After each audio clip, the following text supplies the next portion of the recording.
Bien, bonjour à toutes et tous et bienvenue pour cette rencontre santé en direct de programme La santé de votre enfant qui est dédié aujourd'hui à l'épanouissement par les arts.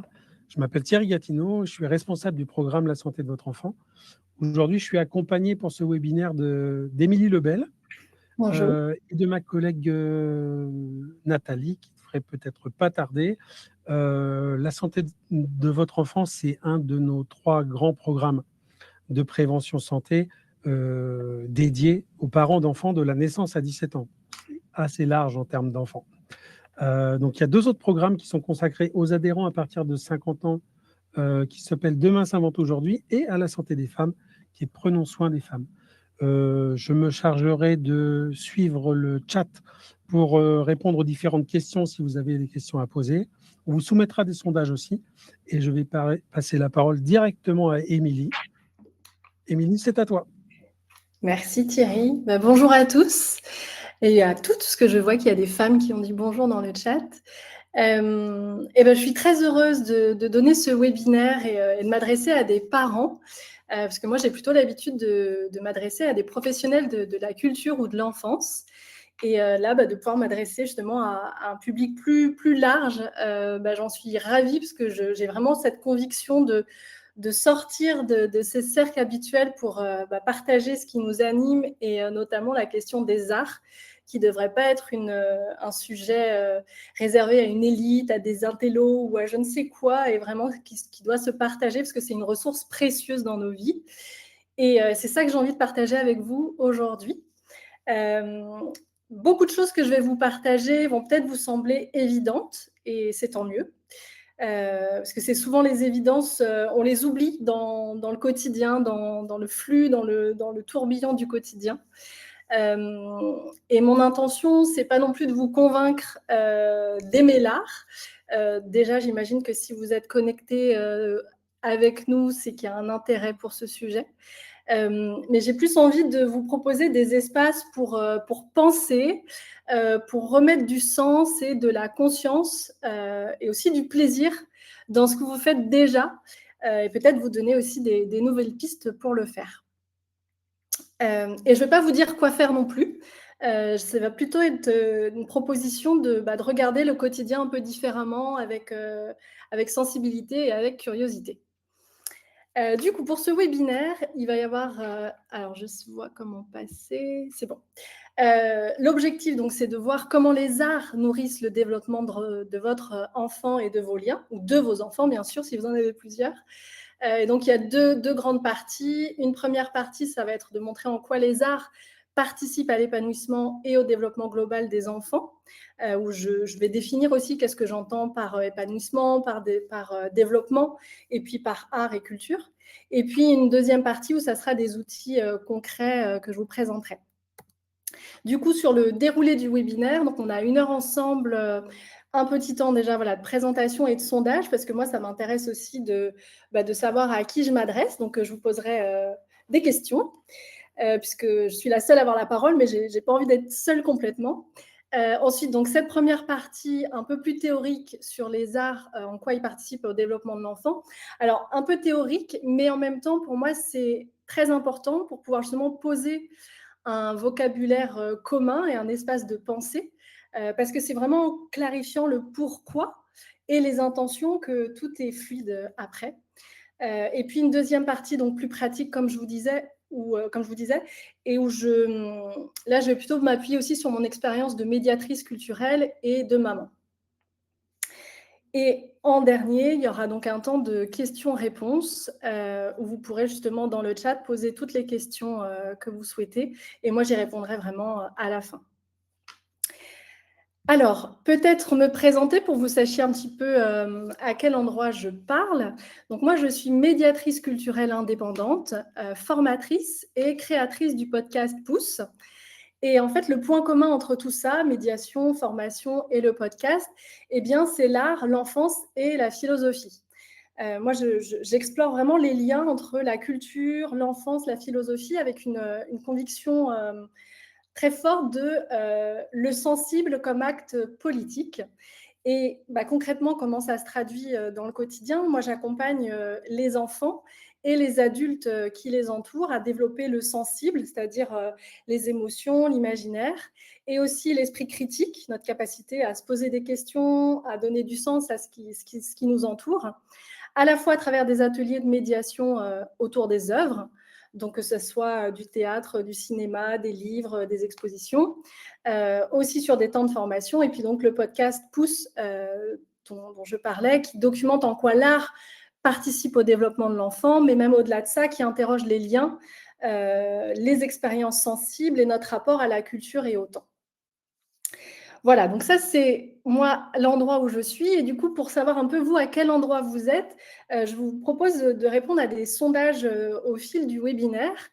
Il y a des sondages où vous allez pouvoir vraiment voter pour donner vos réponses. Et puis, il y a des sondages où ça sera dans le chat, vous pourrez directement répondre, puisque c'est des questions ouvertes. Donc, premier sondage pour commencer. Donc, c'est quelle est votre pratique culturelle artistique préférée? Et donc, Thierry, si tu peux lancer l'outil sondage. Oui, oui, je fais ça. Parfait. Donc, si vous cliquez dans sondage, vous avez la question qui apparaît. Et donc, alors évidemment, j'imagine bien que vous pouvez avoir plusieurs pratiques, mais sans réfléchir spontanément, quand vous avez envie de vous ressourcer pour vous, hein, c'est vraiment pour vous, là, en tant qu'adulte, quelle est votre pratique culturelle? Est-ce que c'est aller au cinéma, voir des concerts, lire, écouter de la musique, dessiner, peindre, donc tout ce qui va être plus manuel? Est-ce que c'est prendre des cours, d'être dans une pratique artistique plus corporelle, danse, théâtre, musique? Est-ce que c'est voir des spectacles, aller au musée, danser, chanter? Qu'est-ce que vous pratiquez, vous? Et je ne sais pas où est-ce qu'on peut voir les... Alors, ben, je vais te le dire. Je vais Ah, te le dire en direct. C'est assez équilibré pour l'instant entre aller au cinéma, lire, voir des concerts, ok, écouter de la musique. ok. Il n'y en a pas qui chantent. Voilà, Donc c'est... Ah oui, parce que du pour coup, l'instant. j'ai pas de vision sur les stats. C'est à peu près... Il y a pas quelque chose qui ressort... Bah, lire ressort un petit peu. Voilà. Lire est à 31%, mais derrière, on est allé au cinéma à 23%. Ok, ok. Et alors, du coup, deuxième en lien avec cette question, à quelle fréquence? Est-ce que c'est quelque chose qui est plutôt régulier ou qui est plus disparate? Est-ce que c'est tous les jours? Alors évidemment, si c'est votre pratique préférée, c'est le cinéma, je comprends que vous n'y allez pas tous les jours, mais voilà, c'est juste pour avoir aussi une idée de votre pratique.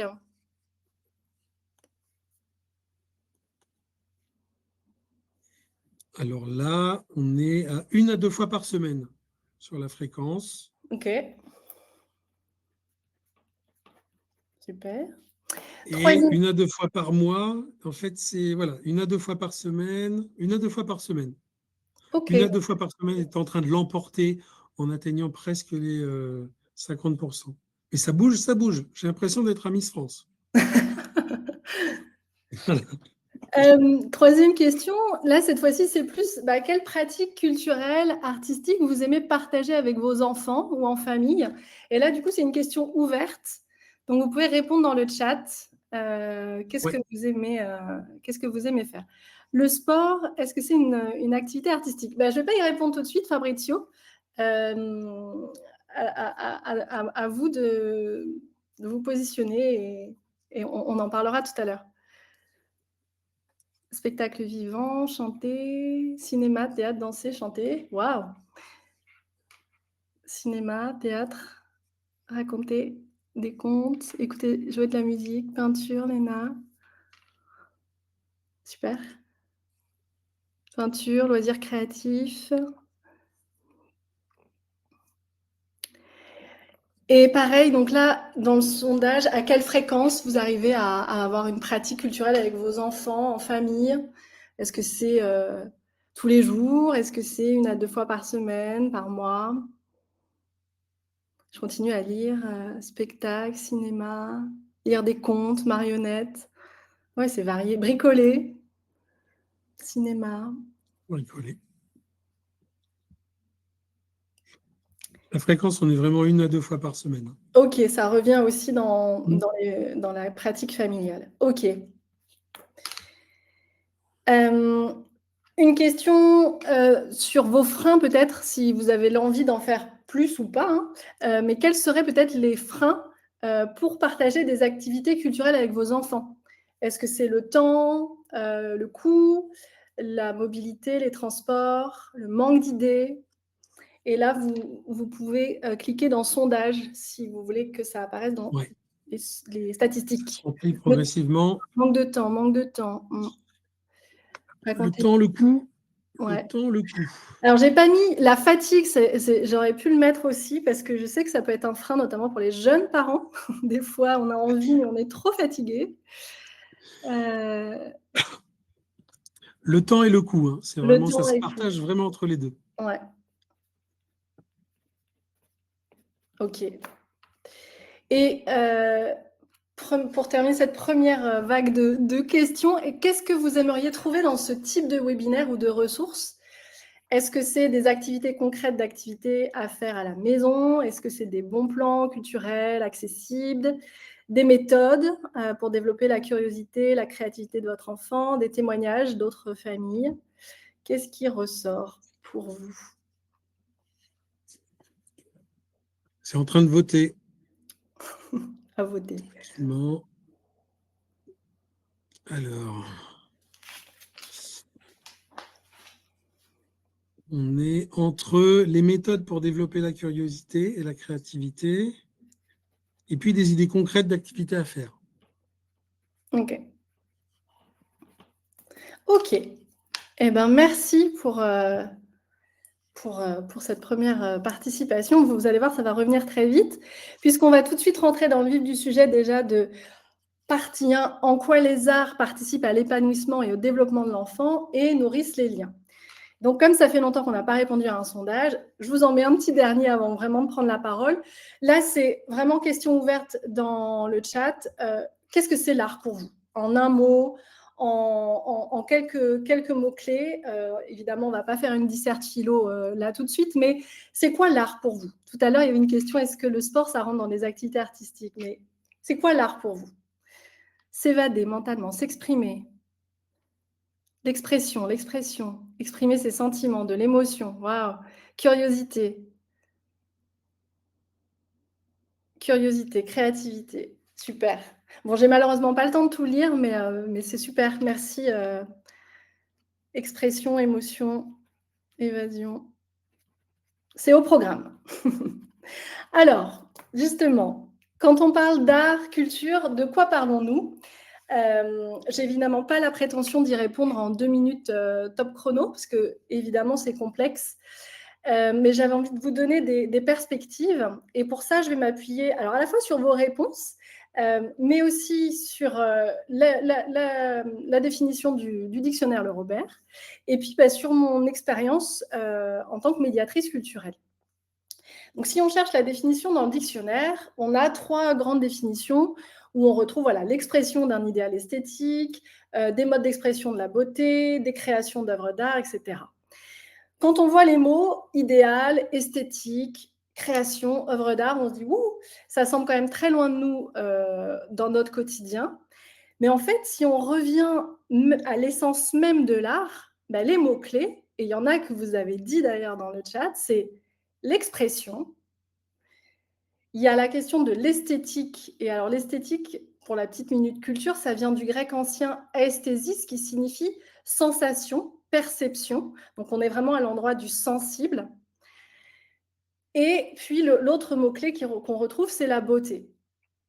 Et donc, en fait, expression, esthétique, beauté, c'est déjà quelque chose qu'on trouve dans le quotidien si on y prête vraiment attention.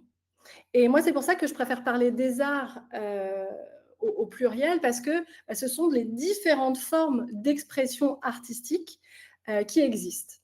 Et moi, si je devais justement reformuler, faire une sorte de synthèse un peu du dictionnaire, de vos idées, moi, de ce que je peux percevoir aussi et de ma sensibilité, pour moi, l'art, c'est justement un regard qui est sensible, esthétique, poétique, décalé sur le monde. C'est une manière de regarder, de donner du sens. Et moi, j'aime bien dire que pour moi, l'art, c'est vraiment la plus grande expression de notre humanité parce que de tout temps, les humains, ils ont créé pour exister, pour vivre, même pour survivre quand il a fallu se reconstruire sur des moments de vie compliqués. Et c'est vraiment ce besoin-là qui existe pour être. Et j'ai pas le temps de vous donner beaucoup d'exemples, mais il y a justement des artistes, il y a beaucoup d'artistes, mais il n'y a pas que les artistes qui sont dans ce besoin de s'exprimer pour être. C'est quelque chose qui traverse tout le monde. Alors, du coup, maintenant on voit cette spécificité de l'art, de cette sensibilité artistique, c'est quoi la culture? Parce que souvent, on se dit, art, culture, qu'est-ce qui est art, qu'est-ce qui est culture? De nouveau, je vais m'appuyer sur la définition du Robert et je vous propose de la confronter avec mes lectures, mes réflexions et de vous délivrer, moi, ce que je perçois de cette distinction-là entre art et culture. Dans le Robert, il y a plusieurs définitions. Il y a aussi notamment cultiver la terre, par exemple. Mais moi, je vais m'intéresser à 2 points uniquement que je vous ai mis dans la slide. Le premier, c'est le développement de certaines facultés de l'esprit par des exercices intellectuels appropriés. Donc, c'est ce qu'on appelle la culture générale, en fait. Et puis, le deuxième point qui va m'intéresser dans ce que je veux vous transmettre, c'est l'ensemble des aspects intellectuels, artistiques d'une civilisation. Et en fait, si l'art, c'est une expression très sensible de notre humanité et de notre regard sur le monde, en fait, la culture, c'est l'environnement de cette expression et les interactions sociales. C'est à la fois la dimension sociologique, pour reparler de notre vieux Bourdieu, de la question des classes sociales, dans quel contexte, dans quelle classe sociale on évolue. La dimension aussi géographique, sur quel territoire, parce qu'on sait que les territoires, là où on évolue, ça a aussi une influence sur notre manière de prendre notre place dans le monde. Et donc, d'un point de vue sociologique, à la fois, il existe des codes sociaux qui peuvent aboutir souvent à des clivages. On peut avoir les cultures populaires d'un côté, les cultures savantes de l'autre, avec des exemples très caricaturaux de la musique classique, le jazz, c'est pour les classes aisées. La musique populaire, c'est pour... la variété française, pardon, c'est pour les classes populaires. Et évidemment, c'est un peu plus nuancé que ça. Mais ce qui est intéressant, c'est d'avoir conscience que dans la culture, il y a effectivement des jeux de construction sociale avec des codes sociaux où on va se reconnaître appartenir à une classe sociale ou alors en opposition à une autre classe sociale. Mais tout ça, en fait, ce sont bien des constructions. Et pourquoi je vous dis ça? Parce que la sensibilité artistique, c'est différent de la pratique culturelle. Pourquoi? Parce que la sensibilité artistique, évidemment, elle se construit comme la culture, mais c'est jamais neutre. Par exemple, plus concrètement, quand on veut se connecter justement à la vibration de la musique, il y en a plusieurs qui ont parlé de la musique, mais en fait, peu importe qu'on soit riche ou pauvre, peu importe qu'on considère que c'est de la grande musique ou de la musique moins exigeante, c'est finalement qu'est-ce qui va nous toucher profondément. Et ça dépasse les codes culturels. Mais c'est juste d'avoir conscience que c'est une construction et qu'à l'intérieur de ça, on a tous des sensibilités d'exprimer quelque chose. Ce qui est important pour moi aussi de vous transmettre, c'est que je ne pense pas que l'art soit nécessaire à tous de la même manière et au même moment. Moi, je pense qu'on a tous profondément, chaque être humain a besoin à un moment donné d'un espace sensible, d'un espace symbolique, de beauté, d'expression. Mais ça peut prendre vraiment des formes différentes et à des moments différents. Et c'est vraiment important justement de voir quand l'art se libère de son côté élite ou technique, c'est vraiment un espace d'expérience sensible qui est accessible à tous et qui se construit dès l'enfance. Alors, justement, l'importance des expériences de l'enfance. J'ai envie de vous demander là dans le chat quelque chose de très simple, très court, mais un rituel peut-être ou un souvenir marquant d'une expérience culturelle ou artistique que vous avez vécue enfant. Est-ce qu'il y a quelque chose que vous faisiez, je ne sais pas, tous les dimanches en famille ou une expérience forte qui vous a marqué quand vous étiez enfant?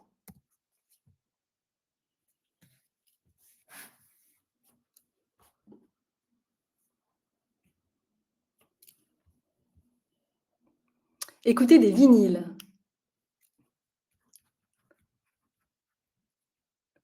Musique classique pendant un cours au collège. Jardiner avec mon père. Le piano. Les jeux de cartes.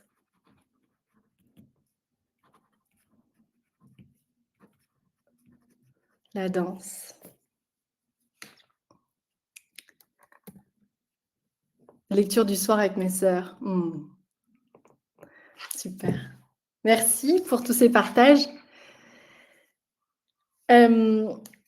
Alors, pourquoi je le relie aussi à votre enfance, c'est qu'en fait, une autre idée clé que j'ai envie de vous transmettre, c'est la place des émotions et des liens en lien avec l'enfance.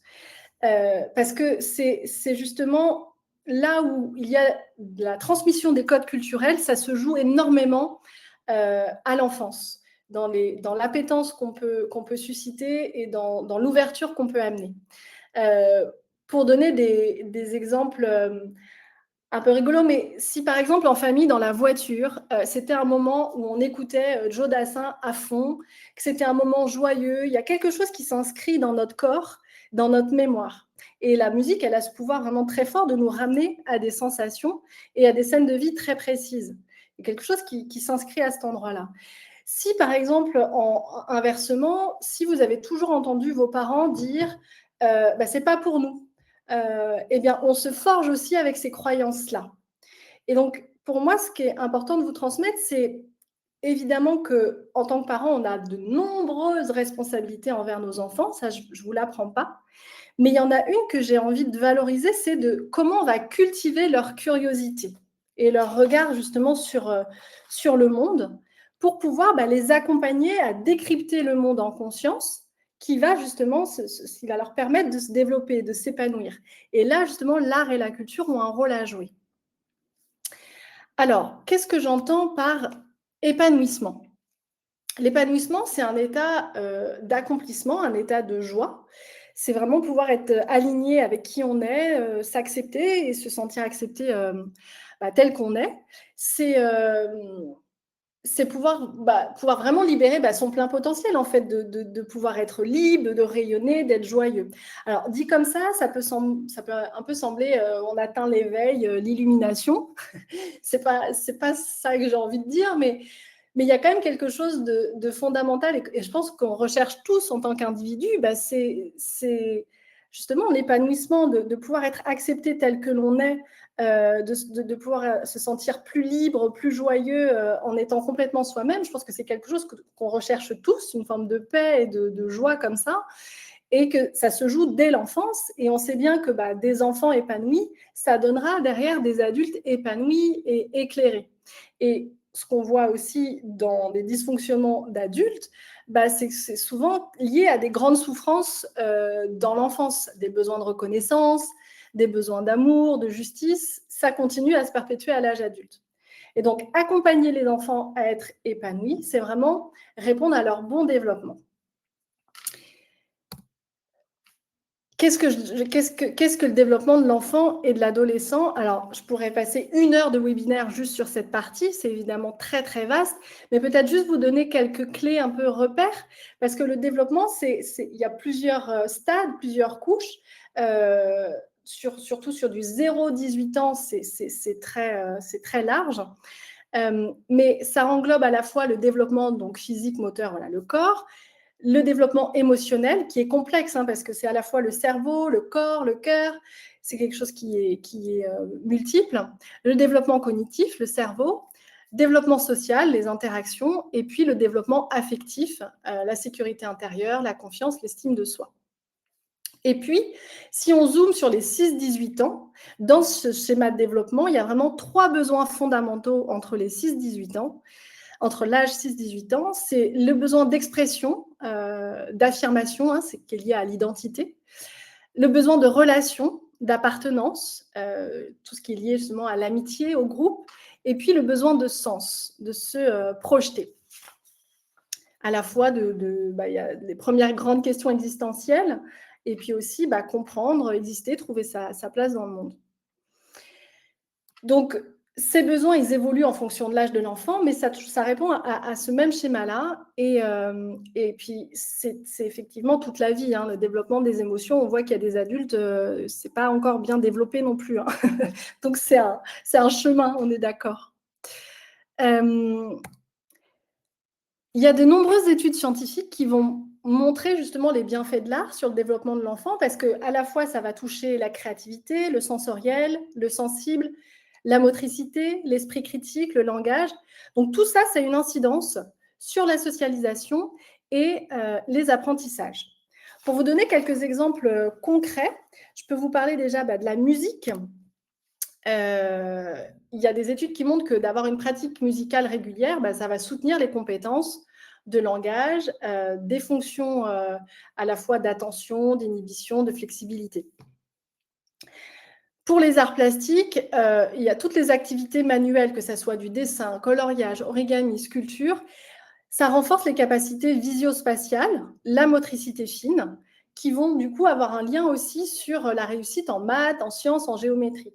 Alors évidemment, c'est pas parce que son enfant de 4 ans, il n'arrive pas à faire un carré ou il dépasse qu'il est foutu en maths, hein. Mais c'est évidemment de voir que tout est relié aussi dans de ne pas cloisonner les choses, que chaque geste participe à un mouvement plus global. Dans d'autres exemples plutôt liés au langage, la lecture d'albums, je voyais, il y a plusieurs personnes qui ont cité la lecture d'histoires, d'albums, d'aller voir des spectacles. Tout ça, c'est vraiment des laboratoires d'histoire, parce qu'ils construisent le langage, la structure de pensée, la capacité à se mettre à la place des autres et questionner ce qui se passe, de comprendre justement le sens, ce qui va développer l'esprit critique et puis aussi permettre des débats sur l'interprétation entre des personnages, des situations, etc. Donc en fait, je n'ai pas le temps de développer plus sur des exemples, mais la multiplicité justement des expériences artistiques de qualité vont permettre une meilleure régulation émotionnelle, une plus grande confiance en soi et en sa capacité d'expression, des compétences sociales, que ce soit de l'écoute, de la coopération, de la gestion de conflits, et puis une plus grande sensibilité esthétique et empathique, c'est-à-dire comment on va faire attention à l'autre, comment on va être plus sensible aux nuances, au silence, etc. Ce qui est important pour moi de vous dire, c'est que il y a effectivement ces études qui montrent l'importance des pratiques artistiques sur le développement de l'enfant, que l'art, ce n'est pas un loisir secondaire, mais c'est vraiment une dimension structurante, à la fois de l'éducation, de l'épanouissement, de la socialisation. Mais, et c'est là où, pour moi, il y a vraiment des points de vigilance, c'est que tous ces effets documentés, ça va dépendre aussi fortement de la manière dont c'est accompagné.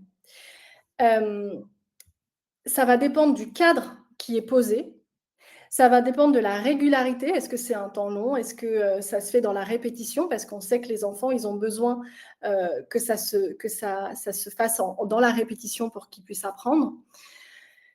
Et puis, ça va dépendre aussi de l'intention et de la posture de l'adulte. Et là, il y a aussi, mais j'en reparlerai juste après, l'importance de défaire l'art de la pression de résultats et de performance dans lesquels il est souvent enfermé, et notamment à l'école. Nous, en tant qu'adultes, on peut souvent faire des erreurs, justement, quand on veut accompagner les enfants sur des pratiques artistiques. Il y a déjà de croire qu'il faut s'y connaître, que ce soit dans la pratique ou même dans des connaissances. Moi, j'avais une formatrice qui me disait, mais s'il fallait connaître toute l'histoire de l'art pour aller au musée, mais en fait, on irait à la fin de sa vie. Donc, ça n'a pas de sens. C'est de ne pas s'empêcher, justement, de découvrir aussi soi-même avec ses enfants. Des autres erreurs fréquentes, ça vouloir être de chercher la performance, que ça soit réussi, que ça soit bien fait, ou alors de commenter trop vite. Oh, c'est beau, c'est bien. De vouloir imposer son goût. Ah, c'est joli, ou t'as vu ça, pourquoi t'as mis autant de noir? De vouloir comparer les enfants. Ou alors de croire que les adolescents, ils s'intéressent à rien, ils veulent rien faire.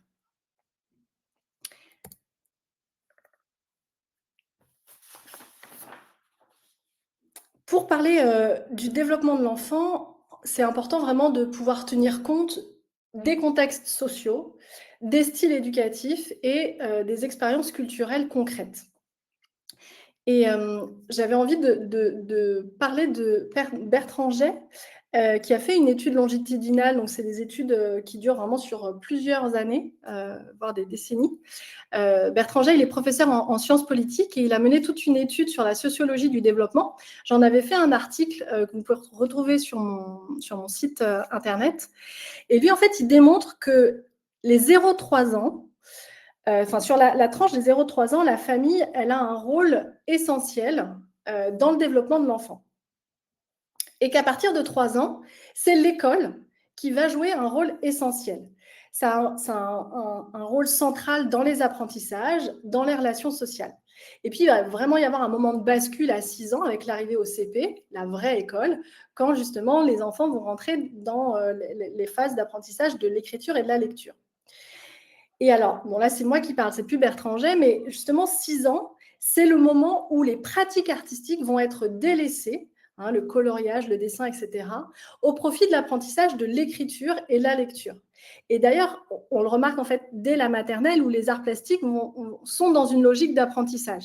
On va dessiner pour entrer dans l'écriture, on veut travailler la graphie, les lignes, mais du coup, quelle place on laisse vraiment au dessin libre, à la trace, pour être juste dans le plaisir de tracer, d'être dans l'expression des couleurs, de comment justement des couleurs peuvent aussi raconter une histoire et peuvent être tout un monde. Et donc, si les arts plastiques sont relégués au second plan et sont enfermés dans des logiques d'apprentissage, de résultats, c'est vraiment important de se dire comment nous aussi, au sein de la famille, on peut aménager des temps où il y ait des espaces de jeu libre, d'exploration, pour continuer à développer l'imaginaire, la créativité et le sensible. Sinon, le risque, ça serait vraiment de réduire l'art et les activités artistiques dans une logique de consommation et de performance. Là, en ce moment, on parle beaucoup de l'éveil artistique et culturel. Je parlerai de Sophie Marinopoulos juste après. Mais en fait, si on est dans une course, il faut voir tant de spectacles, il faut faire tant de piano, etc., d'un coup, on se déconnecte aussi de quel est vraiment le besoin profond de mon enfant par rapport à sa sensibilité, par rapport à sa personnalité, et qu'est-ce que je vais nourrir. Parce que ce qui est important, c'est aussi comment on crée des espaces pour être en lien. Du coup, c'est le dernier point que je voulais partager avec vous sur l'épanouissement par les arts, l'importance aussi des espaces qu'on crée pour être en lien. Le lien, qu'est-ce que c'est ? C'est ce qui nous relie, c'est ce qui nous connecte aux autres. On est des êtres sociaux, on a besoin de liens, on a besoin d'être en relation, et pourtant, c'est dur. C'est dur d'être en lien parce que on a des besoins différents, des fonctionnements différents, des rythmes différents. Donc, c'est vraiment comment on est en lien avec, malgré nos différences. Et comment on est en lien dans notre société. Où tout à l'heure, vous mettiez dans le chat, ce qui est compliqué pour faire plus d'activités culturelles, c'est notamment le temps, sans parler du coût. Mais du coup, il y a cet vrai enjeu de comment on reste en lien, comment on communique dans une société qui est pressurisée par le temps, par les écrans, etc. Et donc, pour toute cette réflexion-là, moi, je m'appuie beaucoup sur les travaux de Sophie Marinopoulos.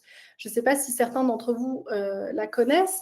Elle est psychologue, psychanalyste spécialiste de la famille et elle a remis en 2019 un rapport qui s'intitule « Une stratégie nationale pour la santé culturelle ». Et dans ce rapport, elle conceptualise les termes de santé culturelle et de malnutrition culturelle. En gros, elle explique que aujourd'hui, les enfants, dans notre société française actuelle, on s'occupe bien des enfants dans le sens où ils sont nourris, ils sont changés, on répond à leurs besoins fondamentaux, mais elle remarque qu'il y a une crise de lien, qu'il y a de plus en plus de difficultés pour rentrer en lien avec nos enfants, et qu'en fait, les enfants, ils ont vraiment besoin d'adultes disponibles. Pas d'adultes à moitié présents parce qu'il y a la to-do dans la tête ou parce qu'on a notre téléphone qui est accroché à notre main, mais il y a cet enjeu de comment on va aménager des vrais temps de qualité où on est disponible, où on est dans le lien, et comment on prend soin de nos liens. Et pour elle, c'est déjà dans le quotidien, parce que le quotidien, dans la dimension justement environnement, c'est un bain culturel. Cuisiner, danser, se balader en forêt, jusqu'à des pratiques plus organisées ou plus complexes, aller faire une activité, un atelier ou aller voir des spectacles, etc. Mais il y a cet enjeu de comment on peut dégager du temps pour honorer ça, même si c'est 10-15 minutes par jour. Alors, ce qui est important pour moi de vous transmettre aussi, c'est que prendre du temps et être disponible pour vivre des expériences artistiques, ça ne doit pas être une injonction de plus à la parentalité. Parce que l'art, en fait, ça doit d'abord être une ressource pour vous-même en tant qu'adulte. Et c'est déjà de vous dire, mais vous, est-ce que dans votre journée, vous avez 10 minutes pour cultiver le sens, la beauté, pour exprimer quelque chose qui vous tient à cœur, pour avoir des moments de silence, de plaisir? Et c'est en ça où, quand je disais en introduction, pour moi, le sensible, c'est un acte politique. C'est vraiment au sens de la cité, de la société qu'on partage, comment, à l'intérieur de notre société, on crée des espaces qui soient respirables et pas que productifs. Comment on remet de la contemplation à l'intérieur de ça. Et là aussi, en lien avec nos enfants, il y a quelque chose d'assez remarquable, c'est que nos enfants, pour le coup, c'est eux un peu les maîtres de comment on revient dans le moment présent, comment on s'émerveille et comment on prend appui sur eux pour retrouver aussi cette chose-là qu'on perd pris, nous, par nos contraintes, etc. Parce que, à la fois, c'est nous nourrir nous-mêmes, c'est nourrir la relation, ça ne demande pas de révolutionner sa vie, mais c'est en tout cas des prises de conscience de quelle autorisation on se donne. Parce qu'on a énormément de contraintes, mais il y a aussi quelles contraintes on se donne soi-même et quelle micro-autorisation on peut se donner à l'intérieur de ça. Donc, pour conclure sur cette première partie, pour moi, ce qui est vraiment l'idée clé que je voulais vous transmettre, c'est que toutes les expériences artistiques sont valides, sont valables, que la dimension la plus puissante, c'est l'expression sensible, à la fois l'émotion, le sens que vous allez pouvoir partager avec les personnes autour de vous, et notamment vos enfants, parce que les expériences de l'enfance sont fondatrices dans notre rapport au monde et dans notre autorisation à prendre notre place dans le monde. Alors maintenant, concrètement, comment on fait? Parce que c'est sûr, il existe bien des freins, mais on va en parler des petits outils, des petites astuces du quotidien. Avant de vous parler de ça, je vous terminais cette partie avec vous en tant que parent. Quel rituel, quel souvenir vous avez un peu une expérience marquante avec vos enfants, ou si justement vous n'avez pas de rituel, qu'est-ce que vous aimeriez distiller dans le quotidien comme un espace ressource, un espace de sens, de sensible avec vos enfants? Donc là, vous pouvez, comme c'est une question ouverte, le mettre dans le chat.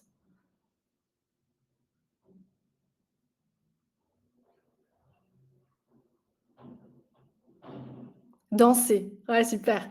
Mettre la musique, juste on est en train de cuisiner, on danse, c'est ça, quoi.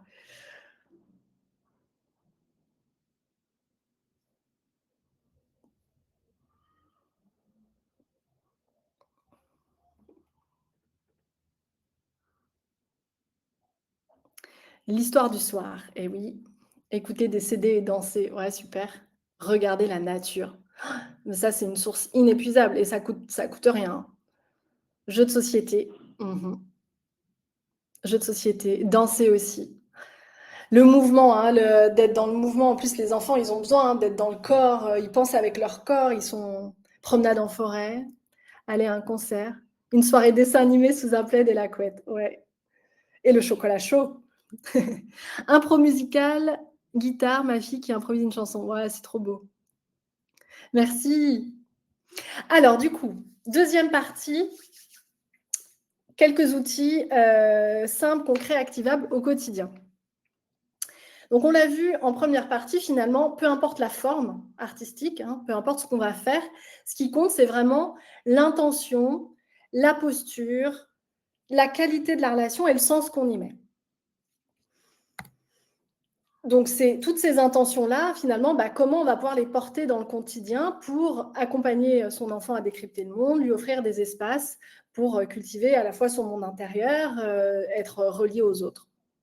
Et donc, tout l'enjeu de ça, en fait, c'est vraiment de sentir comment, dans notre posture, on passe de « on fait une activité » à on vit une expérience, comment on passe de on réussit quelque chose à on explore.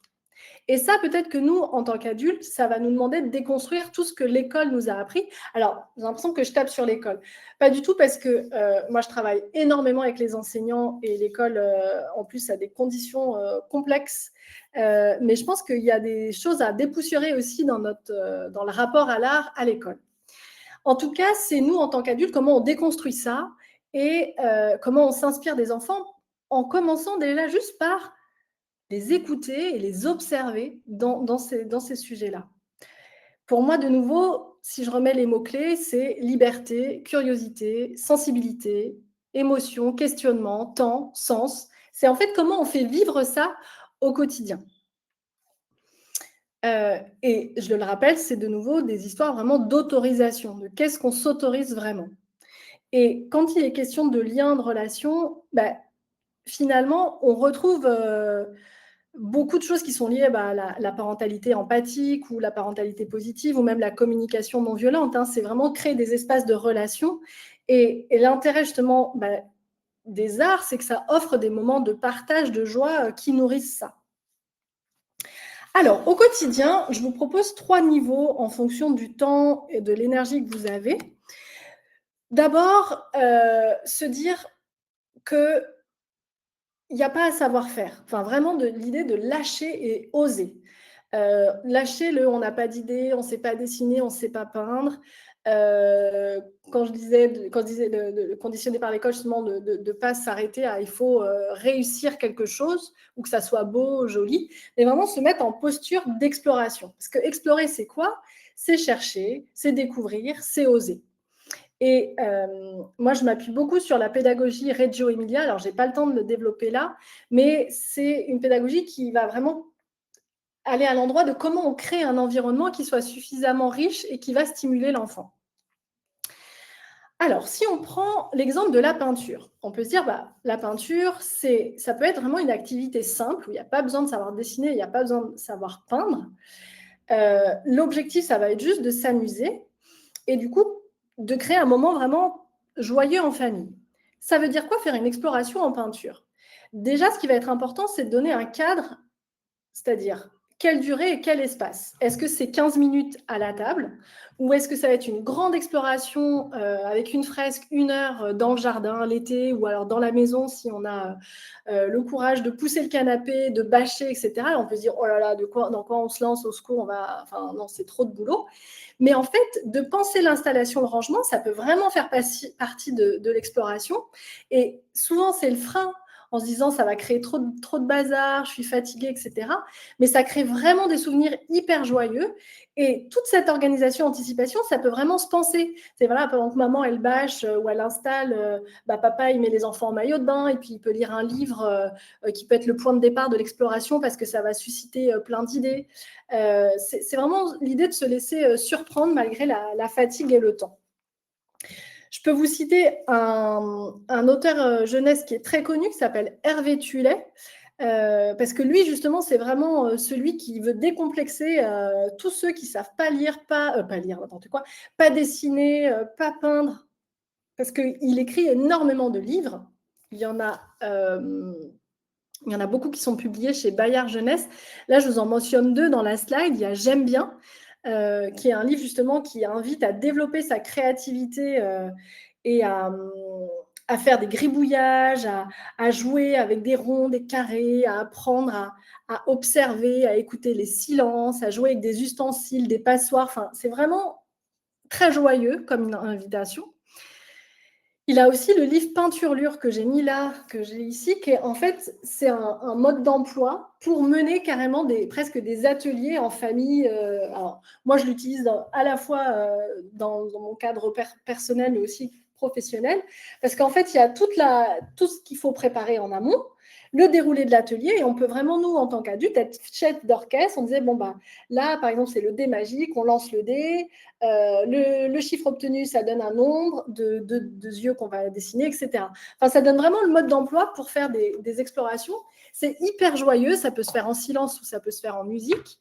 Et ça, c'est le genre de choses, vous avez une cousinade ou alors un grand week-end en famille avec les tontons, les cousins, ça peut vraiment être hyper rigolo à faire. Et oui, de nouveau, ça implique un peu de rangement, donc c'est pas le mardi soir en rentrant d'une réunion qu'on va se lancer là-dedans, mais le week-end ou pendant les vacances ou les mercredis, c'est vraiment quelque chose qui peut s'organiser. Et moi, j'aime bien le comparer à, il y en a qui parlaient de balades en forêt ou de sorties nature. Mais en fait, quand il neige et qu'on a envie d'aller se faire une balade, faire de la luge ou qu'on veut aller à la plage, en fait, tout ça, c'est de la logistique. De s'habiller chaudement ou mettre de la crème solaire, préparer le pique-nique. Bah, voir aussi des activités artistiques, comment ça peut être pensé aussi de manière simple. Ça fait partie de la logistique et c'est rigolo, quoi. Dans des choses plus simples qu'on peut faire le soir, donc lecture partagée, ça, il y en a beaucoup d'entre vous qui nous mettaient dans le chat, et justement de ne pas s'arrêter à 6 ans. Quand ils savent lire, se dire bon bah c'est bon. Non, non, au contraire, c'est encore des moments hyper forts de pouvoir lire. À la fois, bah, ça peut être des grandes épopées où on lit un chapitre par soir, hein, évidemment les classiques Harry Potter, Seigneur des Anneaux, Le Petit Prince, mais ça peut être aussi des classiques de votre enfance que vous avez envie de faire découvrir à vos enfants et où ils ont plus de maturité que quand ils sont tout petits. Je vous mets plein d'exemples, hein. Évidemment, la liste est non exhaustive, mais ça peut être écouter et commenter une musique ensemble, se dire, ah bah, moi, par exemple, ça peut être un jeu qu'on se donne à table. Si tu devais trouver une musique qui résume ta journée, ça serait quoi? Et puis hop, on met la musique, et puis pendant qu'on débarrasse ou qu'on fait la vaisselle, on écoute cette musique. Ça peut être de raconter une image, un clip, un tableau, de quelque chose qui nous a touchés, ou voilà, il y avait la playlist des émotions, prendre une photo par jour d'un détail qui vous touche. Pareil, ça peut être se dire, bah, on a une discussion, on se dit, bah, en ce moment, comment on peut porter son regard ou son attention sur quelque chose. Et ben, sur cette semaine, je vais prendre en photo que des choses bleues que je trouve belles. Et donc, tac, et on met en commun nos collègues de photos. Enfin, voilà, c'est vraiment non exhaustif, mais c'est se dire comment, de nouveau, on se saisit du quotidien, de remettre du sensible, de la joie et du sens dans ce qui nous entoure. Parce que je le disais justement sur la définition de l'art, hein, l'expression, l'esthétique au sens de sensation, de beauté, c'est quelque chose qu'on trouve vraiment dans le quotidien si on y prête attention. Et c'est vraiment ce travail du regard et de l'attention. Alors, nouveau sondage pour savoir un petit peu, vous, est-ce que vous utilisez des jeux en lien avec les arts, des livres-jeux ou des plateformes en ligne pour découvrir des formes artistiques?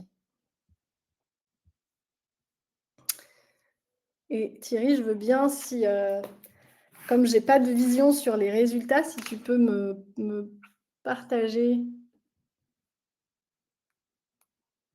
Ah, Nathalie, je ne t'entends pas.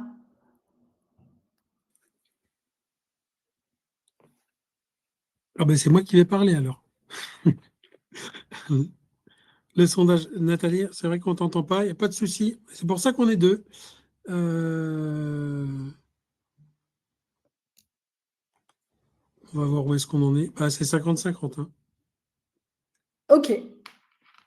Bon, bah super, je vais vous présenter des jeux comme ça. C'est re-50-50 et ça, à chaque fois qu'il y en a un qui avance, il y en a un autre qui le rattrape.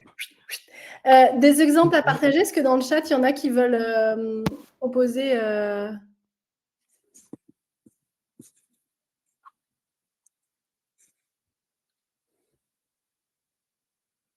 des exemples, des choses que vous utilisez?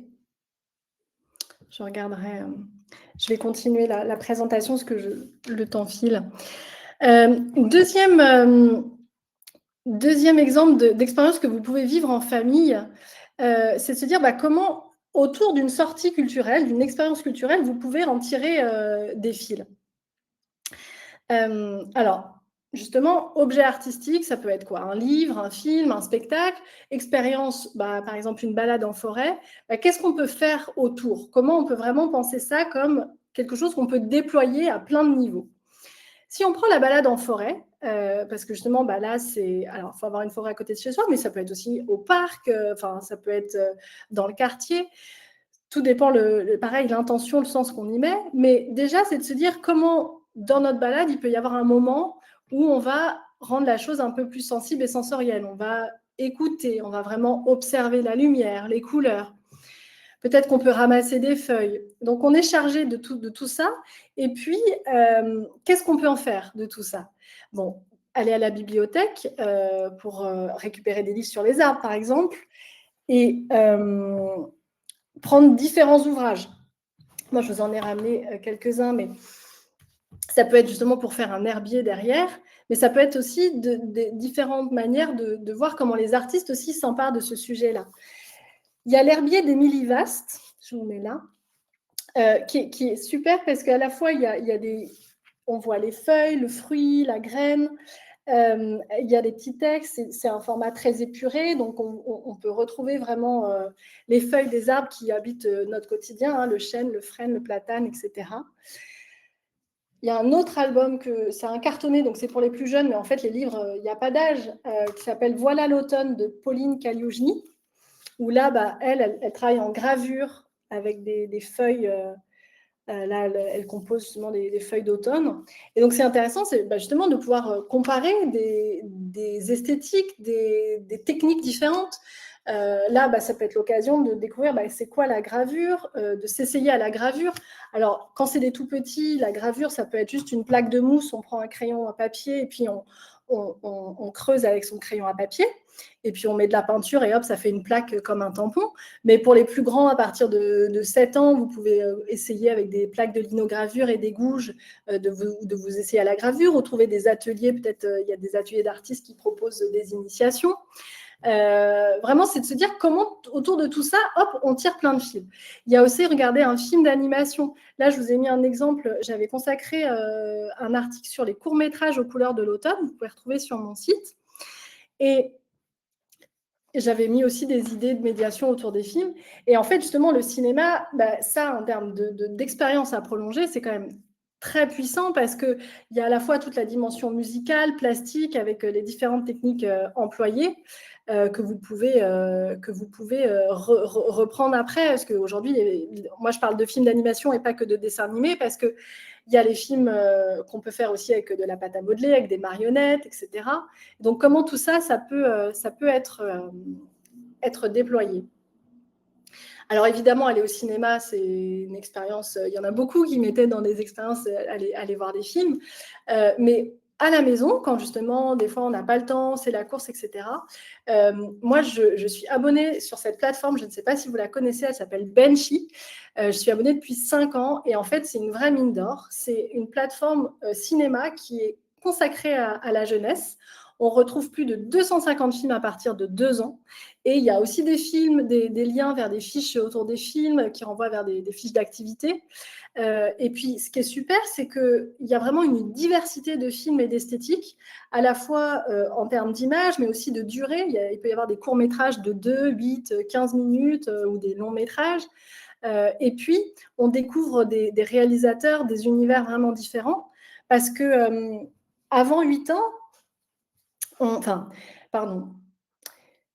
les grands dessins animés, Disney, Miyazaki, etc., souvent, c'est à partir de 6 ans. Et avant 6 ans, c'est pas toujours simple de savoir vers quoi se tourner si on veut pas aller vers les gros films Patrouille, etc., que les enfants peuvent voir à la télé. Comment on peut leur faire découvrir d'autres images. Du coup, vraiment, Benchy, c'est hyper intéressant.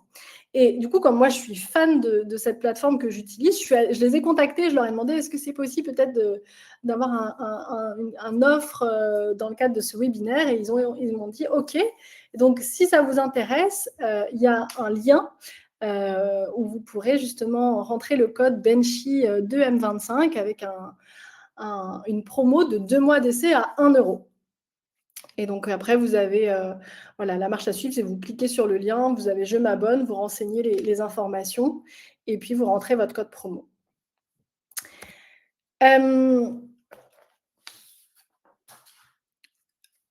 Vous dire qu'évidemment, là, je vous donne des exemples parce que sur ce webinaire, c'était pour les 6-18 ans, mais évidemment, ça fonctionne avec les tout petits. faire des explorations. Moi, j'ai une page Instagram où souvent je mets des explorations que je peux faire avec mon fils. Il y a des choses qu'on faisait quand il avait un an, 2 ans.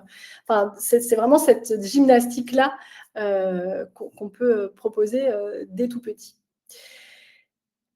Des autres moments à investir dans le quotidien, c'est tous les moments de discussion, de questionnement et justement de sens qu'on va pouvoir nourrir autour d'une expérience esthétique et artistique. Et comment, c'est pour ça tout à l'heure je parlais d'expérience globale, comment les moments de sortie, c'est vraiment un état d'esprit avant, après, si on va voir un spectacle ou un film, etc. Et c'est cette idée de valoriser la parole, le regard, l'émotion des enfants. Par exemple, avant un spectacle, on ne va pas lire forcément de quoi ça parle, on ne va pas lui dire le titre, on va regarder l'image et puis on va dire de quoi ça pourrait parler, qu'est-ce qui pourrait se passer, on peut inventer le titre, on va pouvoir imaginer en fait c'est quoi les personnages, etc.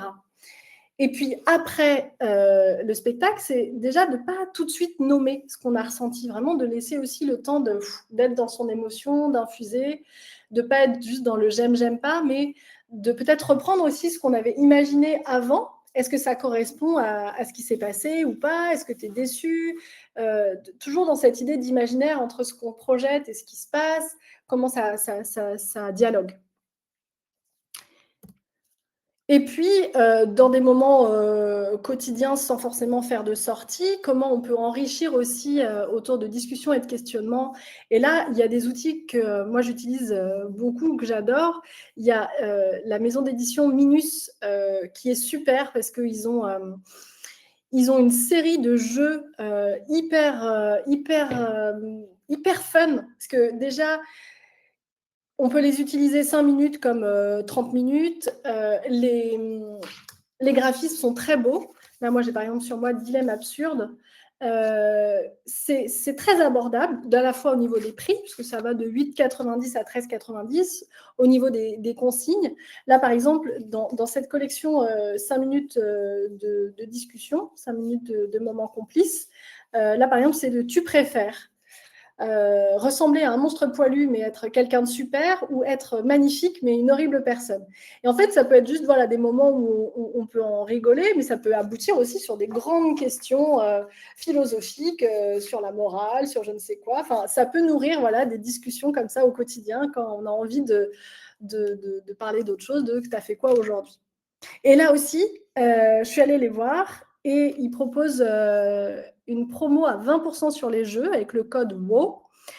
Et il faut aller sur le site, je vous ai mis le lien. Ça donne peut-être des idées de Noël. Et en plus, ce qui est très drôle, c'est qu'ils ont aussi des jeux de cette famille sur les artistes, où là, il faut répondre à des questions pour avoir sa famille d'artistes, que ça soit en littérature, musique, cinéma. Ils ont aussi des jeux sur faire le ménage, où c'est en mode challenge. Donc vraiment, allez voir, c'est super. Cette maison d'édition, ils font un super boulot. Et puis, en autre outil, où là, par exemple, quand on veut aller au musée et que on a des enfants qui ont des tranches d'âge différentes, qu'à la fois, nous, en tant qu'adultes, on a envie de découvrir des choses, mais des fois, les enfants, ils peuvent fatiguer, d'avoir des petits outils très simples, des jeux de cartes, comme celui-ci, l'art de voir l'art, pour avoir un moment dans une salle, on passe plus par une expérience sensible, ludique, etc. Et d'un coup, ça crée aussi quelque chose de très joyeux et très sympa. Puis ça peut être des fois aussi, ces cartes-là, on peut les utiliser à partir d'un livre, d'un film. Vous piochez une carte, vous avez une petite consigne à jouer et vous avez un moment qui est moins axé justement sur les connaissances, la compréhension, mais plus qu'est-ce que j'en pense, qu'est-ce qui me touche, etc. Là aussi, vous avez un code promo Noël 2025 si vous voulez commander le jeu L'art de voir l'art. Donc voilà, tous les outils rapides, parce que c'était un temps assez court, mais ça peut vous donner quelques clés dans le quotidien pour pouvoir justement incarner tous ces enjeux d'expression sensible qui vont permettre l'épanouissement des enfants. Du coup, pour conclure, pour moi, ce qui est important de vous transmettre, c'est justement c'est l'art, comment c'est vraiment un espace de liberté et d'expression qu'on va investir au quotidien de manière plus ou moins préparée, complexe, mais qui soit source d'inspiration. Et pour terminer, une dernière question. Si vous pouviez justement prolonger ce webinaire, qu'est-ce qui vous serait le plus utile? Est-ce que c'est des podcasts sur des thématiques précises? Et vous pouvez mettre dans le chat lesquelles. Est-ce que c'est un guide pratique avec des activités pas à pas, une liste de ressources? Sachant que j'ai préparé un petit document ressources qui mentionne plusieurs références dont je parlais dans le webinaire, que vous pouvez, qu'on va vous envoyer. Enfin, je ne sais pas, Thierry, Nathalie vont vous dire. Ou est-ce que voilà, ça serait aussi des ateliers interactifs en ligne, en présentiel? Vous, en tant que parent, qu'est-ce qui vous serait le plus utile pour poursuivre ces réflexions? Voilà. Et donc, il nous reste un tout petit temps de questions-réponses pour terminer, mais je vous remercie en tout cas de votre attention. Alors, je ne sais pas si vous m'entendez. Ah oui, ça y est, on t'entend, Nathalie. On t'entend, c'est Formidable. magique. Vas-y, Nathalie, on entend ta voix magnifique. Donc, pour l'instant, effectivement, on a peu de personnes qui ont répondu au sondage à la question si vous pouviez prolonger ce webinaire, qu'est-ce qui vous serait le plus utile? Il y a plus de personnes qui ont répondu une liste de ressources et de bons plans culturels. Donc, on a effectivement eu les liens que vous nous avez transmis, Émilie, avec les codes promo.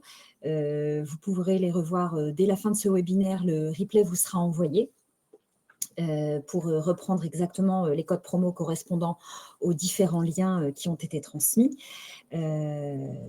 Et vous avez également dans Apps un petit document qui a été édité par Harmonie Mutuelle sur l'estime de soi de façon très générale. Et on sait ô combien l'épanouissement par les arts pour les enfants est une source d'estime de soi. Voilà.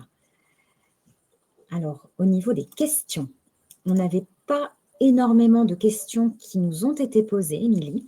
Ok. Je remonte dans le chat. On a néanmoins une question effectivement de Lydie qui nous indique « Travaillant dans le milieu culturel, il ne m'est pas trop difficile d'organiser des soirées ou activités théâtre, cinéma, mais étant moins attirée et surtout n'ayant pas les compliqués, il doit manquer un mot, j'ai moins le réflexe de l'amener vers des activités manuelles.